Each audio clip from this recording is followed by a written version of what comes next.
Good morning. Welcome here for the streaming session. And I'm ENZO MAZZA, and the CEO of FIMI, the Italian Federation of the Music Industry. And let me introduce the panelists. Olivia REGNIER from Spotify. Jeff Taylor, representing the BPI, the British phonographic industry. Guillaume LEBLANC from SNEP, the French music industry. He was already here yesterday for the panel on Music Moves Europe. On my left side, Dario Giovannini from CAROSELLO, PMI, and Impala. And Florian DRÜCKE from BVMI, the German music industry. Also here yesterday with Music Moves Europe. We can start with some numbers that give you, I hope that the presentation is starting, yeah. Now we hope this is working. Yesterday was not, okay. So, we introduced some numbers regarding the global music market. There are IFPI numbers from 2016. As you can see, there was the first year with an increase about 6%, and digital revenue were up 17.7%. And as you can see from the numbers, the great share of the increase was due to the increase of streaming. Numbers this year are almost at the same level, or even better, depends from the countries. But 6 months seems to be very interesting, again, also for streaming. Streaming music is the killer application of music in these times, as you can see from also the subscriber growth, that we are almost and now around 150, I think. If you include also China, far more than 150 million users of paid subscription. Streaming in the EU is also driving growth. You can see the streaming breakdown in Europe in 2016 and the country share of human streaming revenues. From the recent Ipsos Connect 2017, oh, I'm sorry, I forget this. We have a problem with the presentation. Okay, streaming music and licensed audio streaming engagement. You can see the countries where streaming is already dominating the market, and countries where are still behind, but where the streaming is already close to the half of the market. The music consumption is made by physical copies, still strong in some of the market. Even here, Germany, France, and Italy, for example, are still very strong with physical market, but in general, audio streaming is growing and attracting an increasing number of users, more or less everywhere. So this is the brief introduction. I hand over now to Olivia, which is representing Spotify. So all of us are here to listen how Spotify is driving this market, but in particular, what is behind this growth. And probably Olivia can share with us some insights expressly made for this event in Milan. So Olivia, thank you, and I give you the floor. Thank you, Enzo. So the panel almost unanimously decided that I should start this discussion. And as the only representative of streaming services, I'm happy to oblige and give you setting the scene, basically, of our market. So a few figures first about Spotify.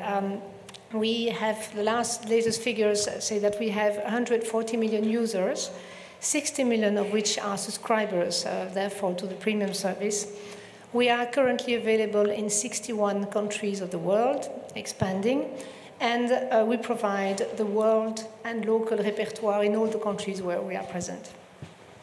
As you know, Spotify business model is being an on-demand service, so providing the whole repertoire where the users can pick from and listen to what they want to listen to, basically. Our users create a lot of personal playlists. They access the tracks that they want and create playlists. We have currently 2 billion playlists in total. As you can imagine, that's quite a lot. But we combine this possibility to choose with recommendations and curation to improve and enhance the consumer's experience. So that goes in various ways. For example, when you pick an artist, the service based on data and algorithm will recommend you other artists that you might like. There are also suggestions of playlists depending on your taste and the music you listen to. For example, we have Daily Mix, or we have Discover Weekly that make suggestions of music based on the kind of music you listen to and choose. We also have teams around the world of local, regional, and global curators who help creating and managing playlists. And these playlists are also designed to enhance further the user's experience by recommending or creating lists depending on genres, of moods, on atmospheres, and that again provides more possibilities for our users to discover new music and create an atmosphere or an environment that they like to listen to.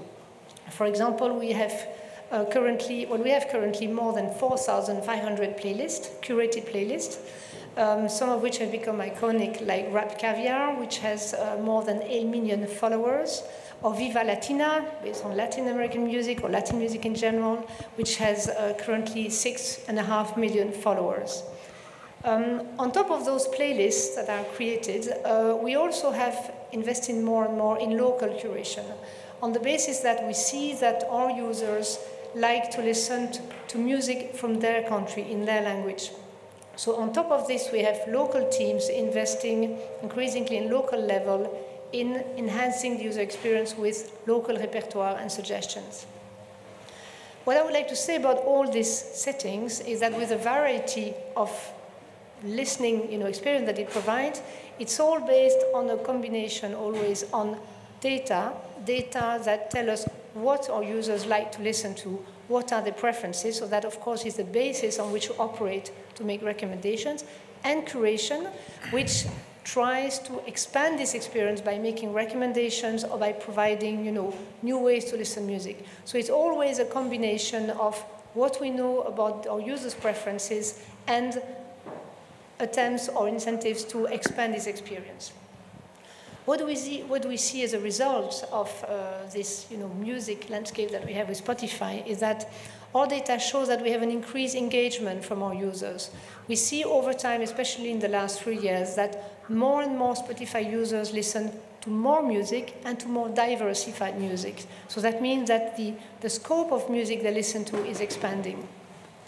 We also see that the curated playlists at national level, for example, have increased the local engagement. So we had an example in Netherlands where we invested in rap music. Why did rap music attract users? Because it was in local language and because a lot of our users or fans want to listen to music in their language. And because rap is so heavy language focused, it definitely connected with the public in the countries in questions. And also it may be partly to the younger listeners who are very active on Spotify.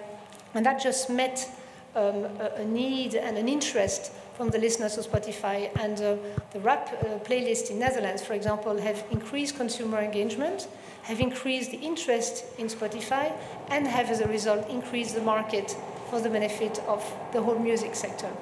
Another benefit of this is that when we see that music on those playlists is also starting to getting popular in other countries than their home country.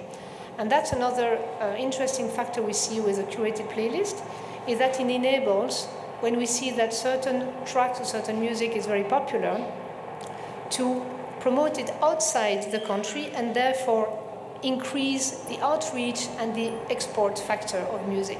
And we had, for example, the situation with Norwegian music, which we found out was extremely popular in the US and in Mexico. Would you believe that that's the result of finding out, about the popularity of this type of repertoire? We also had an experience with a French author, which was a French composer who was put on playlist and suddenly became extremely popular in Germany or in Spain or in other countries. And there we see that it became popular when it was on the playlist, but remained popular a long time after the playlist effect. So that means that we are creating also a kind of long tail impact of the playlist. So basically what we see all in all is that with a combination of knowing our users' preferences, learning about users' taste, we can improve the experience and we can also expand the music diversity and the cultural diversity. Last point to say is that we are, of course, continue to be faced with the fact that what we see is that a lot of fans like to listen to music in their own language by preference and to international repertoire. So while we increase and enhance this experience, we also continue to take into account the fact that the users and the people in different countries have particular tastes, and we need to take that into account. So that would be for the introduction. Thank you. Yes, and there is some noise somewhere, which is not music, or is not popular music. It's, okay.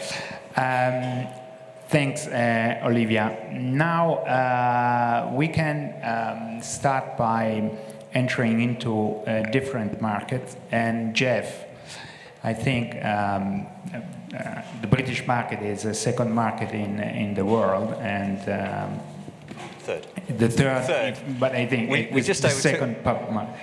You are still fighting with the Germans again. Okay. So yeah, we're pleased about that. But we are almost there. And in particular, streaming is really popular. So you can provide us with an in-depth analysis. Thanks, and Enzo. Comment also on obviously on Olivia insights. Thanks. Will do. Okay, so what effect is streaming having on local markets? So it's obviously great for the market as a whole, but we've tried to have a little look at what impact is streaming having on British repertoire and on breaking new artists in the UK. So if you look traditionally, the UK artists in their domestic market have had about 50% or so. Let me just see if this works. There you go. Have had about 50% of album sales. So this is the numbers excluding streaming, just looking at sales. Over the last few years, typically, the UK artists have been #1 in the UK market, ahead of the US, with about half the market. Now, if you look at the singles market, we haven't done quite as well. British artists typically account for about 40% or so, 40-something% of the singles market in the UK, because we have more successful US artists who break with great singles into the UK market. So that's the kind of historical context into which streaming has landed. Now, if you look at market shares for last year by format, you see that for album sales, again, we still had about 50% of the market for sales only. But if you look at album streams, we're down at 36%. So UK artists account for a much lower share of album streams than they do of album sales.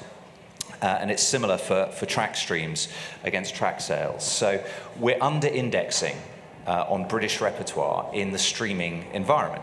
So that's led us to think, why is this? Is this something structural, or is it repertoire-based?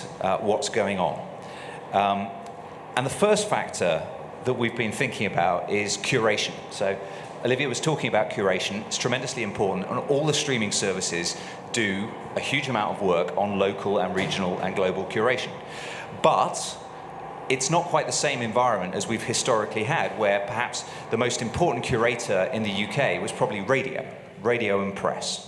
And actually, it's slightly different now, given that firstly, we're talking about global platforms rather than a national broadcaster.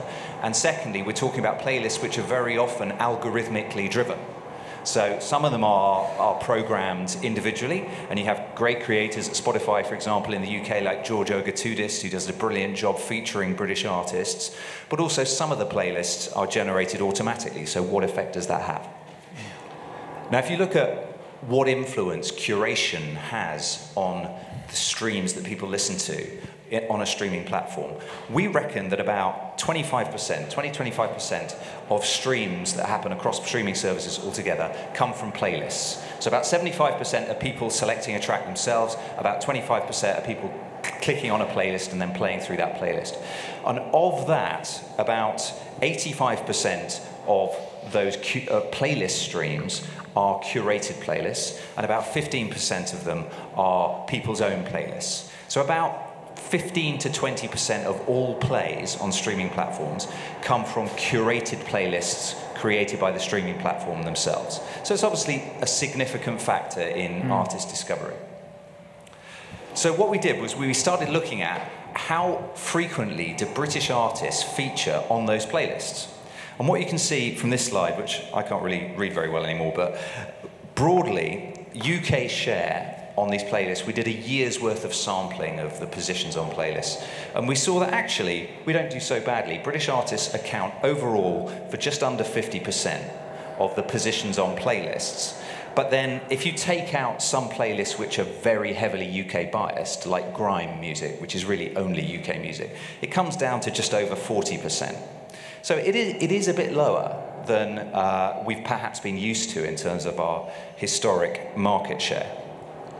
And then if you look, let's see if this works. Yeah. You've got locally curated playlists, but you've also got globally curated playlists which are accessed by UK consumers. And if you look at our share of global playlists, it's much lower. So it's more like 16%, something like that on average, 16, 17%. But actually that's similar to the UK's average share of world sales. Typically the UK makes up about 17% of the global market. So maybe it's not unreasonable that on global playlists, that's roughly the share that we have. The difference, of course, is now that those global playlists are being consumed by UK consumers. And let's compare it to radio. So UK consumers were getting their curation previously from the BBC and from Capital Radio. And if you look at the share of playlists on radio that British artists accounted for, it was a lot higher. It's typically over 50%. So we're moving to an environment where radio very heavily featured British artists to users moving onto streaming platforms where we still do okay, but not quite as high as we did on radio. So that's kind of hypothesis one. Are we seeing, as the market globalizes, that there's less national curation, and that that's having an impact on British market share? But there might be something else going on. Maybe it's not that at all, or maybe it's only partly that. Maybe it's got something to do with the people who are on streaming services. So if you look at the demographics of streaming consumers, if you look at the bottom axis there from left to right, is the percentage of people under 35. And what you can see is that the streaming services, Spotify and Apple Music, are very heavily people under 35 compared to downloads or physical. So you've obviously got a much younger user base on streaming services. And in fact, if you look at, Spotify's got 57% of Spotify users are under 35, compared to physical, 28% of buyers are under 35. And what we also see is that urban music is extremely popular amongst that same demographic, amongst the young consumers. So R&B and hip-hop accounted for 8.9% of album sales in the UK, but almost a quarter of streams.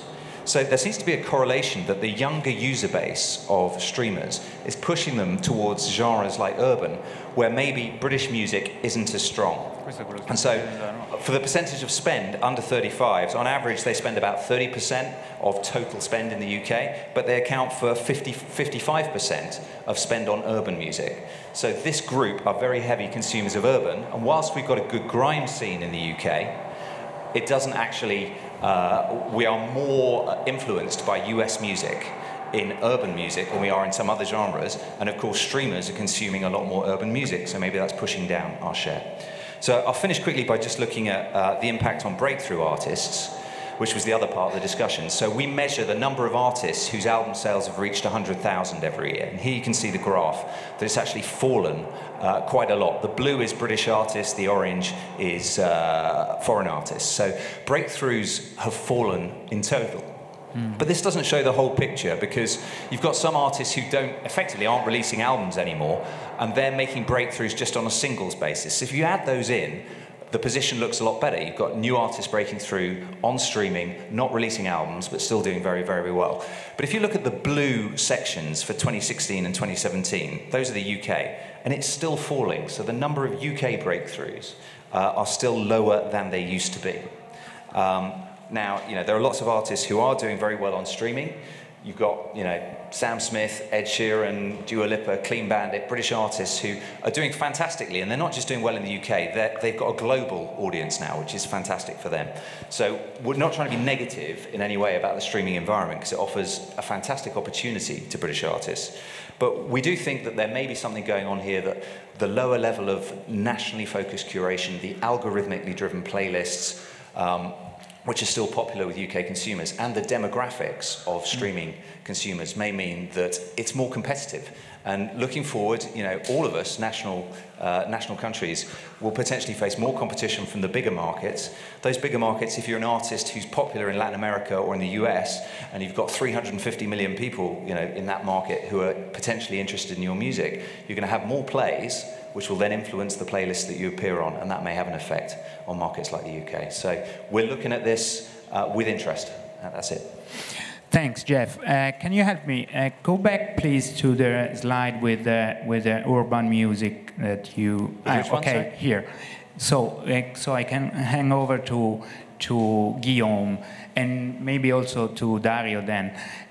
This is something that is impacting, in particular in France, and the emerging of urban artists connected with the young generation and the streaming services. So what is the experience in France, and also compared to the fact that Olivia told about the creation and the playlist effect on this kind of on our repertoire? I mean, repertoire in Italy and France in particular is now under pressure from these new artists. Yes, thank you. And so, just in a few words, we share this optimism in France, of course, because we've never seen such a great opportunity. For instance, this year in France, we're going to reach 40 billion audio stream for the whole year. We never sold 40 billion album in France or in the UK or in Germany, so we're all going in the good direction. But at the same time, streaming is still quite young, and trying to understand the mechanism and the model and how it works to break an artist. And we're all in the same boat and all trying to understand the situation. Because we have to be cautious. In France, 75% of the local turnover is made by local artists. And we have to preserve that, of course, for the future. And what we can see in France, I would say, contrary to the UK, is for the moment, streaming brings more visibility to French artists. You can see it it has an impact on the breakthrough artists. Eight new artists in France 10 years ago, 2007. Between 1 to 3 in 2012, 2013, and now, last year, that was 8 new artists broke in France. So we are going in the good direction. Another indicator, which is, I think, quite interesting to show that, if you have a look on the streaming charts, you can see that the share of French artists is growing from 41% 2 years ago to 55% around this year. So we're going in the good direction. And that's the same for the indies. The share for the indies in France is improving thanks to local repertoire. But for the moment, who benefit from that? It's really focused on 2 genres of music. Electronic music, and in France, like in Italy, urban music is taking profit of this situation. Why? Because try to answer to GEOFF hypothesis, I think because for the moment, and Olivia, you mentioned it, young people are going to services, and young people are attracted by urban music. So for the moment, you can see this kind of issue in the charts in France and Italy as well. You can see that the top 20 is very focused, very concentrated around 2, 3, or 4, or 5 urban artists. And maybe we can have a global reflection of that, how to promote diversity. And we're starting to have a debate on that in France, but maybe in Italy too and in other countries. And I just want to come back on the importance of playlists and of platforms as that, because we can see in France, we have a survey at the beginning of the year saying that it's still important to discover music, because half of audio streamers discover new talents, new songs, just by going on Spotify, on Deezer. So the importance of playlists, the importance of curation is getting more and more vital for new artists. And you know that playlist is now becoming a key tool, you know, for our label, for our record company. So we have to be cautious. We don't want to see a kind of vicious circle, you know, because as playlists, because the constitution of playlists is driven by local consumption, take care of what kind of playlist we want to promote. I don't want to talk about regulation. I don't think we need regulation, honestly, because it's still a young market, and I think we won't need it. But what kind of picture we want to show in the future? And I think for the moment, it's very good for French artists, but only for one kind of or two repertoire. But in the coming future, we will need to bring more diversity. And I think playlists are, I think we have to keep working on the constitution of playlist altogether. Jeff, can I just ask Guillaume a question? Yeah. Which is, Deezer is very important in France. So the fact that you have a French-based streaming service which accounts for a big part of the French market, do you think that's helped? Yes, good question.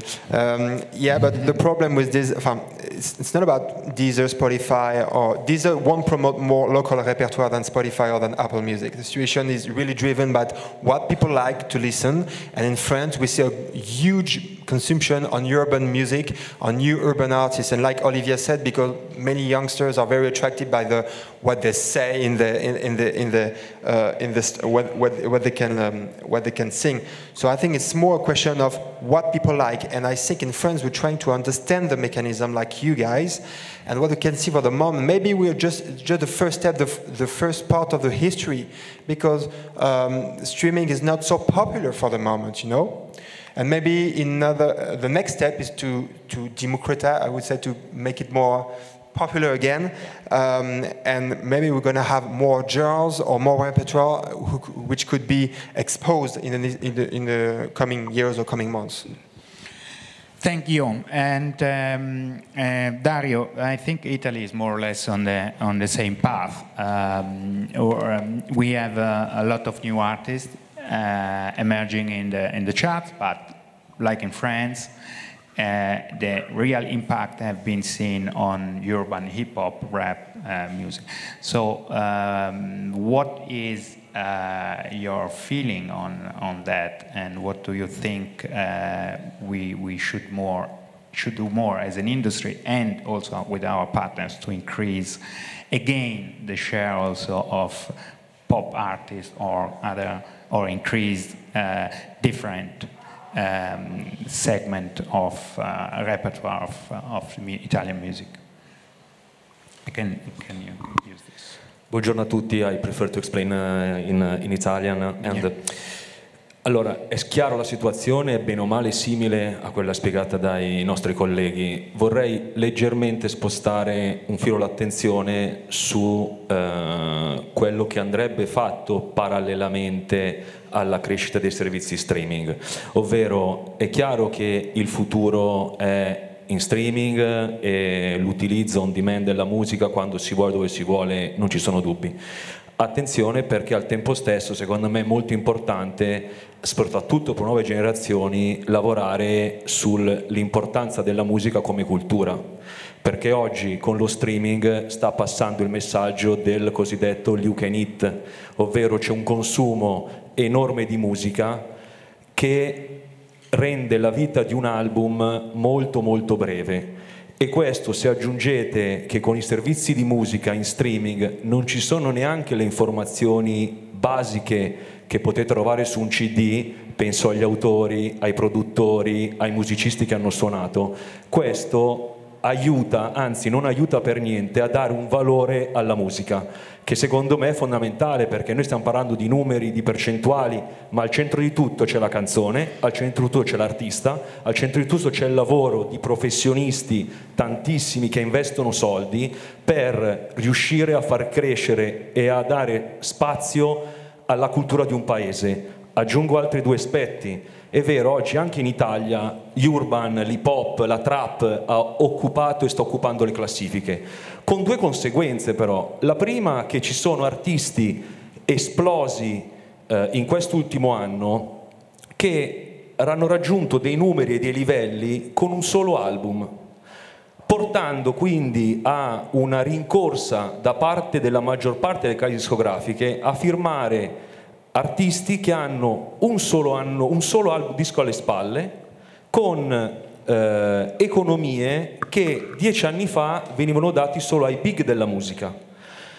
E questo è un aspetto. L'altro aspetto, chiaramente i servizi di streaming sono molto più vicini alle nuove generazioni. Infatti tutti i dati che vediamo, la trap, il rap, l'hip hop, lo urban, crescono tantissimo. Ma noi in Italia, come in tutti gli altri stati, abbiamo big molto importanti che rappresentano anche un valore culturale. Io rappresento un'etichetta che è Carosello. Carosello non ha big in roster come Zucchero, come Giovanotti, però attenzione, se pensate che il nuovo singolo di Giovanotti, che è primo in radio su Spotify, credo non sia neanche in top 50. Quindi è fondamentale sì riuscire a sviluppare e dare maggior spazio a servizi di streaming, ma al tempo stesso credo sia fondamentale lavorare anche per supportare la cultura e il lavoro che c'è dietro una canzone, perché altrimenti tra 5 anni noi vivremo solo di cose superficiali che durano un giorno e il giorno dopo ce le siamo scordate. Grazie. Thank you. Grazie, Dario. Florian. Dario had put on the table very interesting thing. Diversity and value of music. Value for music. And cultura. Yeah. I understood cultura. Yeah. It's fine because all the guys here know very well Italian. They listen to Italian, so we don't need to translate everything. No, but I think the parts I understood were very well placed, because you were saying it's about the music, it's about the people working, the repertoires, the song, and I think why are we discussing this here? Because streaming is new, but streaming is still, I mean, it's there. It's not our future, it's there. It's our reality, and it's getting more traction, and it's getting more important. So, but what is it all about? It's about activation. So the question is also, how do you activate your audience? How do you work your product? How do you activate? Are you depending on playlists, or are you working your audience? And if you, for example, talk about rap and young people, then you talk about people who are very active for their artists as well. So I think we're in a phase where, also with regards to the statistics, we see in Germany that, of course, it's also about language. We don't have the advantage of your country. We saw that the Swiss music industry did a partnership to show a little more Swiss music in the playlist. But you have to be careful as well, because you're talking competition, global competition, and domestic repertoire sometimes is not German-speaking repertoire. It's repertoire signed by German companies and maybe English-speaking artists as well. So we saw in the last 2 years that in the streaming chart, in the single charts, it was 50-50 national repertoire, international repertoire. Now it's 2/3 international repertoire. So we see a development where we cannot just say it's because of streaming, it's because of playlists, but we can say that there are changes, and sometimes we also have to ask ourselves, maybe it's about the product, maybe it's a year in which international product was just so strong. And if we see your figures, which were very interesting, Jeff, I also think that when we talk about the broader ecosystem of our music economy, then this is also showing that radio has quite some relevance and has quite some responsibility. not only to duplicate playlists or to duplicate whatever kind of charts, but to work national repertoire, to show, to be the window also for national culture. And this is, I would say, this is the take where I think we are in a market which is becoming more mature, but we should be in a position not to have our solutions before really knowing the systems, and not blaming and discussing responsibility, because before having done our homework, before having really worked it through, but we see a shift, and this shift will go on. And in Germany, we see that the physical product also is melting down. So we're in a very exciting environment. Okay, I think we have a little more time for short remarks from everybody. So, Olivia, Spotify, like the Spider-Man, great power but great responsibility. What do you think that Spotify can do, and the cooperation that we have with the recording industry in order to help this, to solve some of the issues that are now on the table, that probably will be solved in any way during the next years. But Florian and Dario set some of the points that maybe could be addressed in this panel now and in the future. So I think it's very important to keep in mind that for us, for Spotify, it's important to keep a balance between respecting the preferences of our users and the temptation to have to curate in a way or another way. So of course, what we do in creating playlists and recommendations, etc., is always based at the fundamental point on the users' preferences and what we know of the users. Why? Because for us, that's the best way to, as the best basis to improve that experience, and in the end, improve the engagement of users and grow the market for everyone. And we see the results currently, how streaming is driving the market up.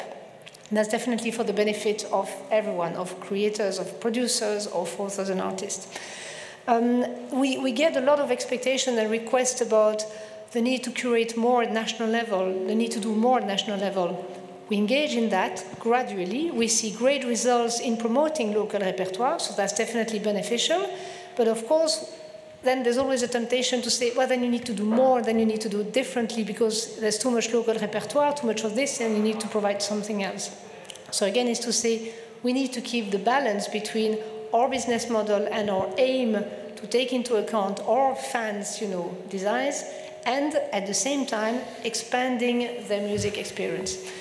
I think also we see, it's true, a trend of the market where maybe albums are not as popular as before. That didn't start with streaming, that started with downloads already, and it creates a different way to experience music, maybe new challenges, but new opportunities at the same time for emerging artists to be known in different ways. Overall, I would say that in terms of supporting and expanding culture, again, what we see in practice is that, as I was saying, our users are listening to more music. They're spending more time. They're spending more, the monetization of music, and this is improving for the market. And we see them listening to more music than before. And even if you have some genres, it's true, it's linked to the age of the users, the fact that streaming is relatively recent, and that the user base is going to grow. So we don't know how the streaming profile and experience is going to be in 5 years or in 10 years' time. That would be interesting to see that. But overall, what we see is that there is definitely more music and more different music being listened to everywhere in the world. So overall, we see definitely a benefit for diversity and for culture in general. But Enzo, thank you. Enzo, just yes? one thing, because Jeff asked this interesting question with regards to Deezer in France. And I think, talking about more mature markets, I mean, we're not talking only Spotify here. And I think that's really a competitive aspect also between the players. Who will do what for what kind of repertoire? And that's something which is not to be underestimated, and gives also a flavor of what we could see in the years to come, because that's help for the music economy. but we have blamed for a while that the consumer of music were too old. Now we have these young kids consuming a lot of music, so we are unhappy again. It cannot be possible, but Jeff. I don't think we're unhappy. I think we're thrilled at the impetus that the streaming services have given to the market. Right? You know, the fact that markets are up again is wonderful and allows more investment into new artists. I think, you know, grime music in the UK, which is our own particular variety of urban music with artists like Stormzy and Skepta, probably owes some of its, you know, emergence in the last couple of years to streaming, which is, I think, an interesting kind of cultural development supported by streaming. And as the users get a little bit older, I think we will probably see that balance out a little bit, and other genres will do better from streaming. You know, classical and some other genres aren't really benefiting very much, and I don't know if I understood your points, Dario, but certainly giving proper credit to all the people involved and having better music discovery features across the services that allow you to know that this guitarist played on that record and that record, I think would be a wonderful thing, because I think music discovery is one of the great assets, potentially, of streaming services. But caution, voice-activated speakers and things like that are going to make it, are going to change the environment for the discovery of new artists, and the relationship between, you know, Alexa and speakers like that, the Echo, and the streaming services is going to be very important. Are we going to move even further towards mood-based playlists that are just, you know, peaceful piano or whatever, which probably won't help break new artists, or are we going to find ways to really introduce artists to a new audience on a streaming platform? Guillaume, final remarks. No, just in a few words, we're talking about audio stream, but you all know that today the main platform is video stream, you know, and we all know that there is some curation on YouTube. So YouTube is a streaming platform. I don't want to talk about the value gap, because we talk about the value gap, we all know this is a problem for all of us, but maybe the first step is to help Deezer, Spotify, and other audio platforms to be on the same level playing field in order to have more people going onto those platforms, because we believe in a strong partnership like we have all together with Deezer and Spotify and Apple Music. Yes, I think value of music is a part of the next panel from PMI, so don't miss the next panel again. And Dario, final remarks. No, credo che sicuramente quello che è stato detto è corretto, sicuramente il nostro compito è quello di favorire l'ingresso nei servizi di streaming, aiutando le persone a entrare e a spiegare che però la musica ha un valore. La musica ha un valore. Questo secondo me, noi case discografiche, voi servizi di streaming, non dobbiamo mai dimenticarlo, perché il valore della musica è quello che ci permette di fare questo lavoro e di portare avanti comunque la cultura di un paese, penso. Okay, so we are perfect in time, and if there is, maybe we have time for one or two questions from the floor, if there is any question. Yes, please. There is a mic here. You can use one of those. Thank you. So actually, two quick questions. So I was thinking about Dario's points, and it makes me think how obviously how we interact with music these days is so different from before, right? I mean, I remember getting a CD from. I grew up in Colombia, and getting a copy of Massive Attack, Blue Lines, was just like, oh my God, and we just like get together with my friends and listen to the copy over and over and over for 2 months, right? Mm-hmm. And now there's just this massive, how we consume everything, like from shoes, instead of buying nice Italian shoes, we just go to H&M and we buy shoes and then we just don't use them again. So I am afraid, and probably we all here are afraid of music being consumed in the same way, right? Just like as this product that we just check for 2 seconds and play next. And that's happening, not thanks to the digital streaming platforms, but that's been the channel for just consuming and consuming and consuming music. So we are reducing the value of the beautiful compositions that take sometimes years to create.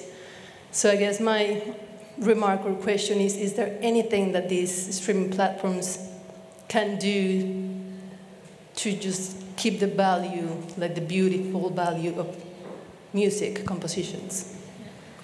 And just another quick question for you, Olivia, is how do we get into playlist? That's a nice question. Thanks.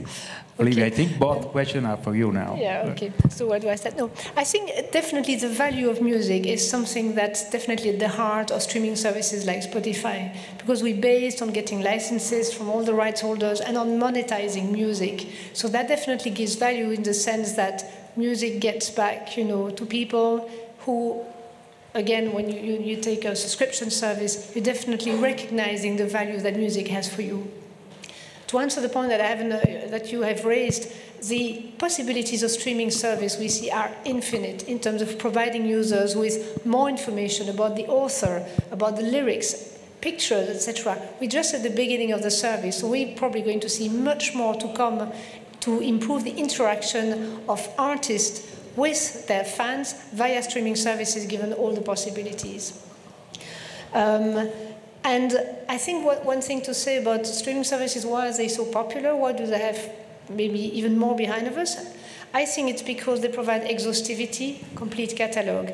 They provide flexibility because you have instant access. You can create playlists. You can have very different ways to enjoy music. And they provide discovery. They enable you to go beyond and discover.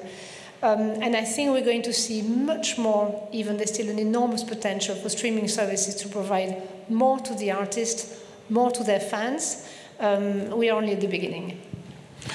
It's also nice to say that as the vinyl market, depending a lot from streaming, it's growing at the same rate as stream. So the fact that there is an increased interest also from young generation to buy vinyl, it's something that goes in the sense that Dario said, or we all think there is, and music is still really attractive. Probably streaming is promoting this attraction, and which is turned into an interest. I don't mention now the article that we got from UK last week. Music cassettes are still there, so now newspaper will speak for a while about the music cassettes are back. But vinyl is here to stay, I think. Maybe just to answer quickly that when you see streaming figures, young people going on streaming services and going from one song to another, okay, I must admit sometimes it's very difficult to understand switching from one song to another. But when you see people going to streaming, young people going to streaming services and are ready to pay for that, when you see young people buying vinyl, which is quite new, we have to be optimistic, because 10 years ago nobody wanted to pay for music anymore, and now the situation is getting to be different. So we have to be quite optimistic once again. Okay, I think we have to stop because there is another panel. We don't want to discriminate our friends from PMI with the next panel. And thanks all of you, and thanks for being here for the panel.